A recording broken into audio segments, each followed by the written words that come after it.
Zee 24 तास एक पाऊल पुढे।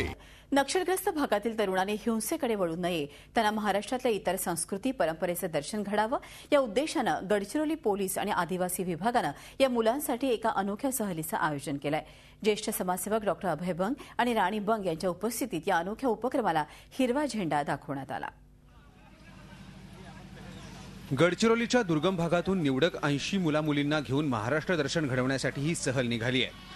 एकीकडे पोलीस वाद्यवृंदाची धून तर दुसरीकडे डॉक्टर अभय बंग आणि राणी बंग यांची खास उपस्थिती। विचारांचं धन मिळवण्यासाठी निघालेली ही सहल तरुणाईसाठी एक वेगळं भावविश्व उलगडणारी ठरेल अशी आशा व्यक्त करण्यात येते। अतिशय अभिनंदनीय उपक्रम आहे आणि खूपच छान उपक्रम आहे आणि अख्ख्या महाराष्ट्राला मला असं वाटतं की या मुलांकडून जास्त शिकायला मिळेल। या दुर्गम भागातील मुला-मुलींना एक वेळा महाराष्ट्र पाहिल्यानंतर त्यांना पण सुद्धा आपल्या गावाचा विकास करण्यासाठी एक प्रेरणा मिळेल अशी मी अपेक्षा व्यक्त करतो। कधी बंद तर कधी नक्षलींचा हिंसाचार, यातूनच अनेकदा पोलीस आणि नक्षलींमधल्या चकमकीमुळे या भागातल्या मुलांचं विद्यार्थी जीवन होरपळून निघतंय।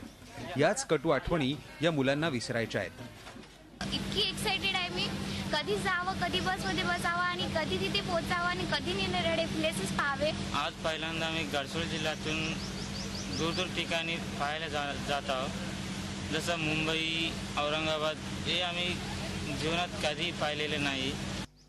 एकूण 10 शहरांमध्ये जाऊन तिथल्या सांस्कृतिक सामाजिक परंपरांचं दर्शन या मुलामुलींना घडवण्यात येणार आहे।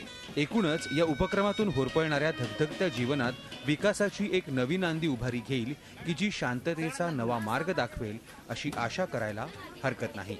आशिष अंबाडे, झी मीडिया, गडचिरोली। झी 24 तास एक पाऊल पुढे।